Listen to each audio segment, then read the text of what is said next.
I think I might have just hit a jackpot. I bought an Audi Q7 for $1,700. It needed a fuse and it needed a...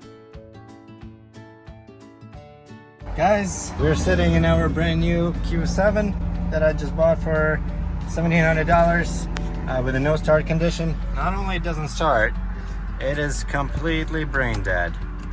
I cannot get anything out of it. I tried to connect to it with a jump starter, try to connect to it with a OBD11. I cannot get any sign of life except for some lights and stuff like that. So it's acting like a dead battery, which probably does have, but there's definitely more issues to it. So I'm gonna get it towed to my house. Right now we're about an hour away from there. And to do that, I need to get this car into neutral because the tow guy is going to be very upset at me if he's not able to take the car out of park when he comes to pick it up. In order to get it out of park, we need to lift this off. You can pry it out with enough effort.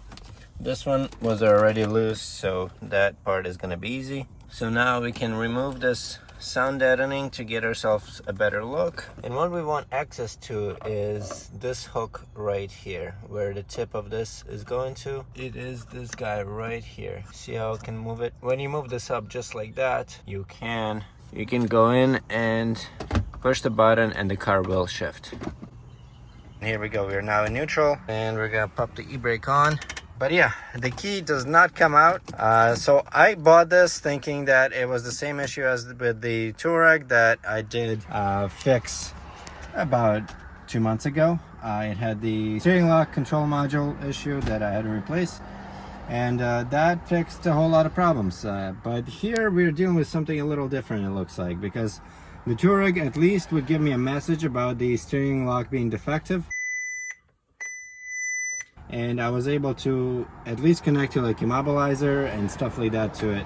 On this thing, I can't make that happen, but it is what it is. So hopefully the steering lock module will be able to fix this, but I think there's going to be some more diagnosing that I have to do. Here's some service records that the car came with. They replaced the battery. This is insane, guys. Look at that. To remove and replace the battery for labor, they charge $240. That is absolutely ridiculous. And this is the issue. This is why they ended up getting rid of this car. They had a no start condition, and they were quoted for the start access module, which is the steering lock module.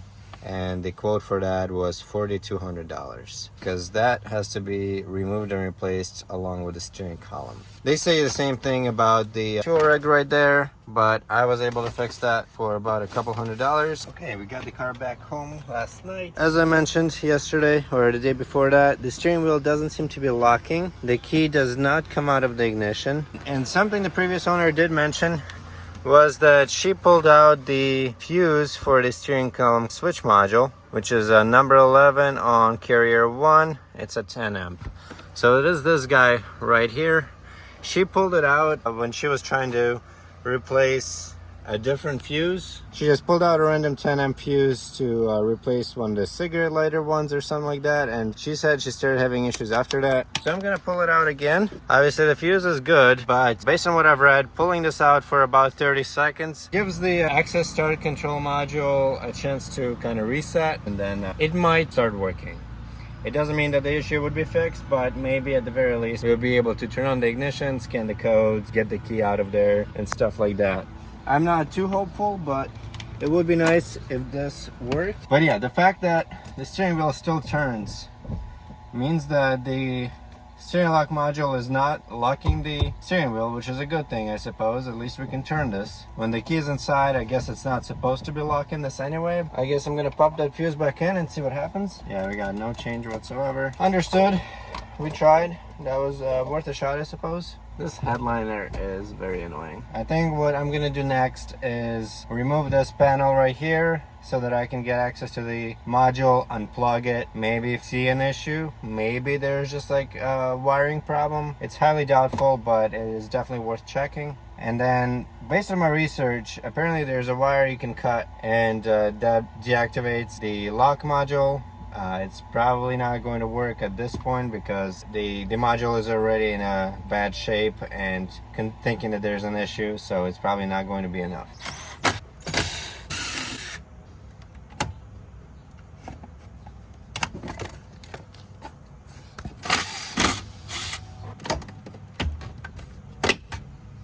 Well, I have found one of the issues, which is probably why it's giving me no answers whatsoever. This communication harness is unplugged from the control module. So let's try and see what happens when we plug it in, because that would definitely give us lots of issues. Okay, we got some noises. AC turned on.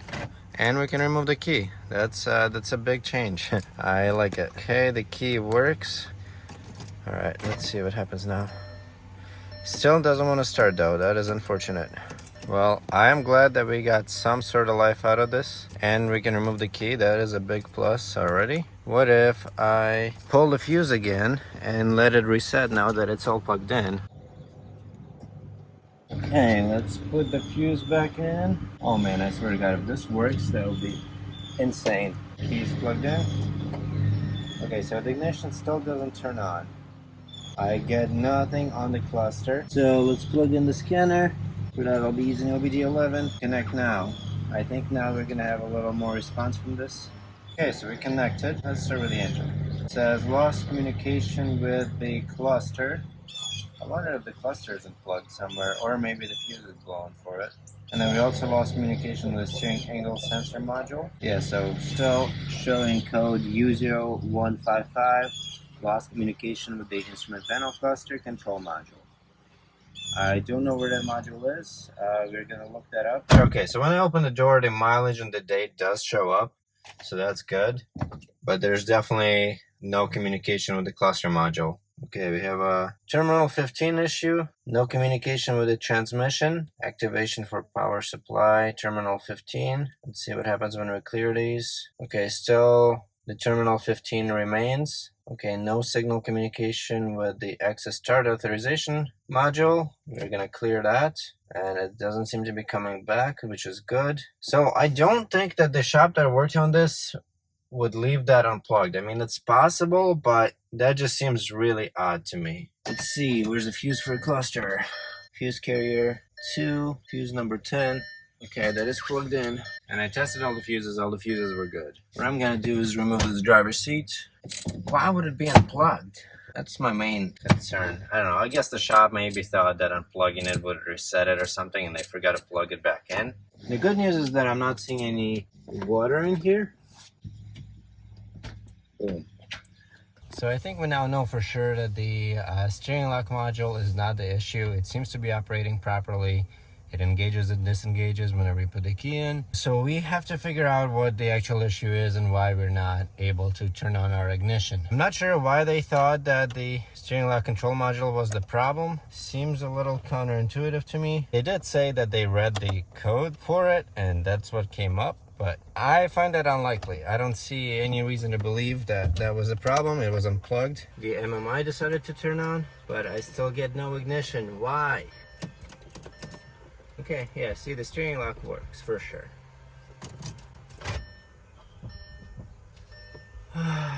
There is some stuff coming out of the cluster, like it's beeping at me, and the mileage turns on. But that's it. Why is the ignition not turning on? I'll have to do some research. So upon further research, I am back to thinking that our steering lock module could still be faulty. It seems that it controls a lot more things than just the steering lock. There's a lot of communication between that module and all the other modules. And it is entirely possible that it is affecting the cluster communication. It is affecting the MMI communication. Maybe this is it, so I guess I'm just gonna dig into it and try to repair the existing module, or at the very least test it. I'm gonna pull it out and see what I can do. Okay, so we just need to make a slight slit in these weird looking bolts. Okay, so I finally got this bolt out. It was just more of a dremeling and going at it with the drill. But I was under the impression that with these 3 bolts out, this cover is going to come off completely. And as you can see, it's not doing that at all. I don't know why. It looks like something else is holding it in place. I don't think you have to drop the steering column to get this thing out, do you? I mean, that's entirely possible, I guess. To my disappointment, it does look like the steering column has to be dropped to remove this. As it wasn't the case on the Touareg, so I kind of didn't expect this to be the problem here. But no, I could be wrong, but I think all we have to do is remove the 4 14mm bolts. At least I think they're 14. Okay, so now the steering column is somewhat lowered, and we should, I think it has to go lower than that, doesn't it?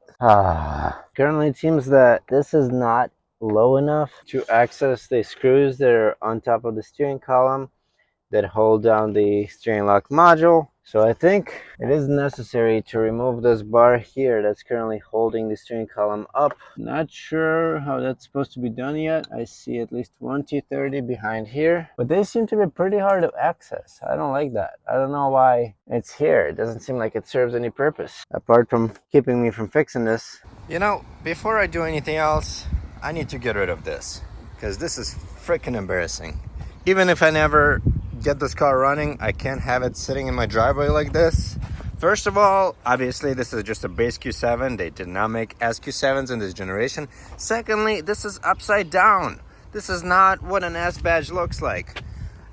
Why would you show off the fact that it's a V6? I don't know why people are like this.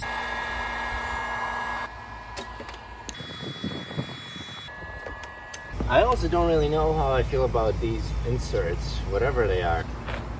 I'm just gonna leave that like this for now. Better than it used to be. All right, so let's pick up where we left off a couple of days ago. Either 2 or 3 bolts up here that I cannot really access without having the column all the way down. Positive how to do that yet. It looks like there's this bar that won't let me drop it. It seems that to take this bar off here, I have to take off a whole lot of interior panels, which I really don't want to do. So I've been kind of slacking off and trying to come up with a way to do this without taking them off, but it doesn't seem like there's a way. Something I should also do is check that all the fuses are on. I've had that with the Touareg where some fuses were just pulled out and missed. And the previous owner did mention that she kind of messed around with the fuses, and that's kind of where all the issues have started. So potentially that's a problem. I already tested all of the fuses on here. They're not blown, but there's always a possibility that the fuses are missing. And one way to find what fuses are missing is just to look for not just empty slots, because obviously there's going to be empty slots all around, but as you can see, some of these have actual connections in them, and that's usually how you can tell whether or not there's supposed to be a fuse in there. There's plenty of the ones where only have a top connector, which is not really enough. We need both connections. That means that it's an actual functional fuse. And right here, this guy right here seems to have both connections, the top and bottom. That usually tells me that there's a missing fuse. So this looks like 1, 2, 3, 4, 5, 6, seventh fuse from the left. Looking at the diagram, the fuse number 6 at the bottom carrier. So that is terminal 15. All this we don't have. Okay, definitely. Is that right? 1, 2, 3, 4, 5, 6. Yeah, that's definitely the 6th fuse, and that is definitely terminal 15. I do know it is extremely important. Without it, you're not going to be able to start a car. So, wow, okay.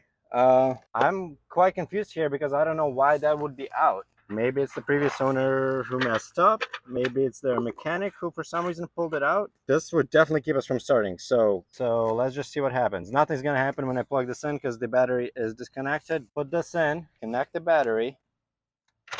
I seriously feel like it's possible that the car would start now, because initially when I got it, one of the connections on the steering control module lock was out and disconnected. Anyway, I don't know what to think here, so I'm just gonna okay, steering is unlocked. Wow, cluster turned on. We have all the messages. No way. So the ignition is on, which is something we didn't have before. This is crazy, guys. I'm scared to start it. Just because I don't know what to expect. What if it starts? All right, I'm just gonna go for it. No. Okay, idle is a little funny, but we have idle. I spent zero money on, no, actually that's a lie. I already bought the kit to rebuild the steering lock module, but looks like I didn't even need to do that. I spent zero money basically to get it to start. It was one unplugged connection for the steering lock module, and it was a missing fuse for terminal 15. I have no idea why those two things have happened. I don't know how that got disconnected. Maybe, just maybe, the connection for the steering lock module got disconnected somehow. Maybe hit a bump, something like that. Maybe a knee hit it in a weird way. I don't know. That connection came off.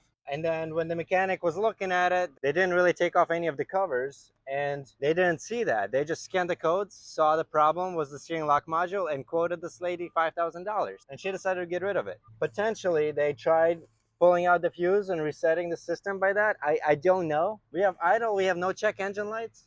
We do have an airbag light and we have a traction control light, but that's it. Also, the parking brake light is on. There you go. Yep. We have 2 lights on dash, traction light and airbag. And the car is started. It's running. And it's running pretty good. I think it had a couple of hiccups at the beginning, but they're all good now. And it's idling super quietly. There's no exhaust leaks. I am absolutely amazed right now. The MMI turns on. Radio, no matter what kind of business radio is working. that supports your success. I think I might have just hit a jackpot. I bought an Audi Q7 for $1,700. That needed a fuse and it needed a connection plugged in. I did all of this for nothing. I'm okay with that. I'm okay. I'm not complaining about the fact that I did some work, but holy, oh my God. All right, enough talking. Let's button this up and take it for a drive. Guess what? It's done. Done? Yep. Dairy Queen. Are you excited about that more in the car? I'm not gonna start backing into spots like a total douchebag.